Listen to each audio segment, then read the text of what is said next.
କଳାହାଣ୍ଡିର କଟପା ସୁନୀଲ ମହାନନ୍ଦ। କଟପା କହିଲେ ଆପେ ଆପେ ଆମ ମନରେ ଚାଲି ଆସେ ସେହି ଚର୍ଚ୍ଚିତ ଚଳଚ୍ଚିତ୍ର ବାହୁବଳୀର ଖଳନାୟକ କଟପା ଚରିତ୍ର।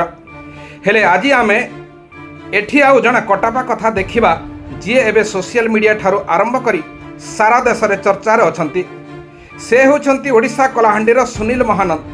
କଳାହାଣ୍ଡିର କଟପା ନାମରେ ଏବେ ସୋସିଆଲ ମିଡ଼ିଆ ଠାରୁ ଆରମ୍ଭ କରି ସବୁ ପ୍ଲାଟଫର୍ମ ତଥା ସାରା ଦେଶରେ ଏବେ ଚର୍ଚ୍ଚାରେ ରହିଥିବା ସୁନୀଲ ମହାନନ୍ଦ ସେ ଏକଧାରାରେ ଓଡ଼ିଶାର ଜଣେ ଅଭିନେତା, ଗାୟକ ଏବଂ ନର୍ତ୍ତକ, ଯିଏକି ସାମାଜିକ ଗଣମାଧ୍ୟମ ଏବଂ ମଞ୍ଚ ପ୍ରଦର୍ଶନ ମାଧ୍ୟମରେ ଗୁରୁତ୍ୱପୂର୍ଣ୍ଣ ସ୍ଥାନୀୟ ପ୍ରସିଦ୍ଧ ହାସଲ କରିପାରିଛନ୍ତି। ତାଙ୍କ ପ୍ରଶଂସକ ଫଲୋଅର୍ସ ମାନେ ପ୍ରାୟତଃ ତାଙ୍କ ପରିଚୟ ଏକ ଜୀବିକା ପାଇଁ ବାହୁବଳୀ ଚଳଚ୍ଚିତ୍ରର କଟପା ଚରିତ୍ରର ଉପାଧି ସ୍ୱୀକୃତି ଦେଇଛନ୍ତି। ତାଙ୍କର ପ୍ରକୃତ ନାମ ସୁନୀଲ ମହାନନ୍ଦ।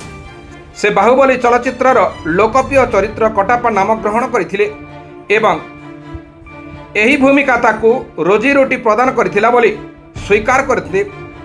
ସେ ଉଲ୍ଲେଖ କରିଛନ୍ତି ଯେ ଜନସାଧାରଣ ତାଙ୍କୁ ପ୍ରକୃତ ନାମ ଅପେକ୍ଷା ଚରିତ୍ର ନାମରେ ଅଧିକ ଜାଣନ୍ତି। ଚଳଚ୍ଚିତ୍ର ଗୁଡ଼ିକରେ ଚରିତ୍ରର ରୂପ ଏବଂ ନିଜସ୍ୱ ରୂପ ମଞ୍ଚ ବ୍ୟକ୍ତିଙ୍କ ସହିତ ପ୍ରତିନିଧିତ୍ୱ ହୋଇଥିଲା, ଯାହାଫଳରେ ଜନସାଧାରଣ ତାଙ୍କୁ ଏହି କଟପା ନାମ ଦେଇଥିଲେ। ସେ ମୁଖ୍ୟତଃ ନୃତ୍ୟ, ଅଭିନୟ ଏବଂ ଗୀତ ମାଧ୍ୟମରେ ସ୍ଥାନୀୟ ଓଡ଼ିଆ ଏବଂ ସମ୍ବଲପୁରୀ ସାଂସ୍କୃତିକ ତାଙ୍କର ଅବଦାନ ପାଇଁ ଜଣାଶୁଣା। ତାଙ୍କର ଇନଷ୍ଟାଗ୍ରାମ ଏବଂ ୟୁଟ୍ୟୁବ୍ ଭଳି ସୋସିଆଲ ମିଡ଼ିଆ ପ୍ଲାଟଫର୍ମରେ ଏକ ଗୁରୁତ୍ୱପୂର୍ଣ୍ଣ ଉପସ୍ଥିତି ଅଛି, ଯେଉଁଠାରେ ତାଙ୍କର ପ୍ରଦର୍ଶନ ଏବଂ ଦୈନନ୍ଦିନ ଜୀବନ ସେୟାର କରନ୍ତି।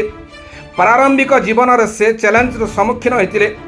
ଏପରିକି 12 ବର୍ଷ ପୂର୍ବର ଏକ ସମୟ ବିଷୟରେ ମଧ୍ୟ ଉଲ୍ଲେଖ କରିଛନ୍ତି, ଯେତେବେଳେ ଲୋକମାନେ କହିଥିଲେ ଯେ ତାଙ୍କ ନୃତ୍ୟ ଭଲ ହେଉନାହିଁ, ଯାହାକି ତାଙ୍କ ଜୀବିକାକୁ ପ୍ରଭାବିତ କରିଥିଲା।